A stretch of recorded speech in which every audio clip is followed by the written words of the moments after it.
كشفت الملاكمة الجزائرية إيمان خليف في أول رد فعل لها تعرضها رفقة الجزائر لمؤامرة بحرمانها من خوض النزال النهائي لبطولة العالم.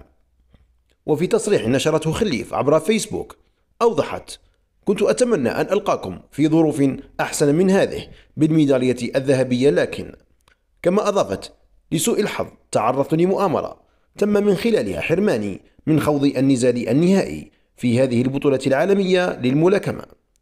وأردفت: تم تبرير حرماني من خوض هذا النهائي بسبب بعض الصفات التي تم اعتبارها غير مقبولة في صنف النساء ومؤهلات العالية.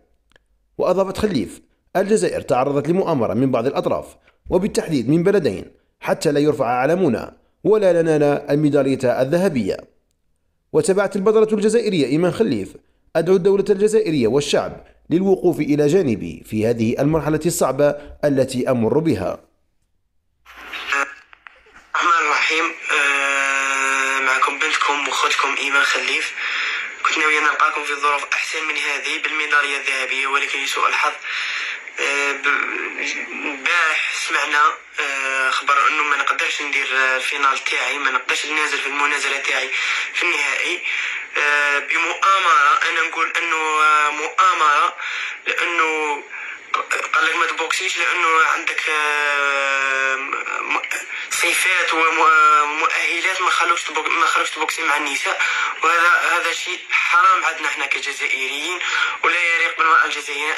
انا ما خلقتش روحي ولا انا درت هذا الشيء في روحي انايا.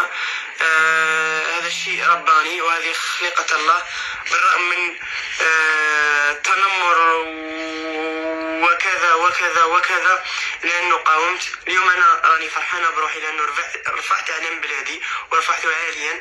كاين الناس تآمرت على الجزائر باش ما يطلعش علم بلادنا وما ندوش الميدالية الذهبية.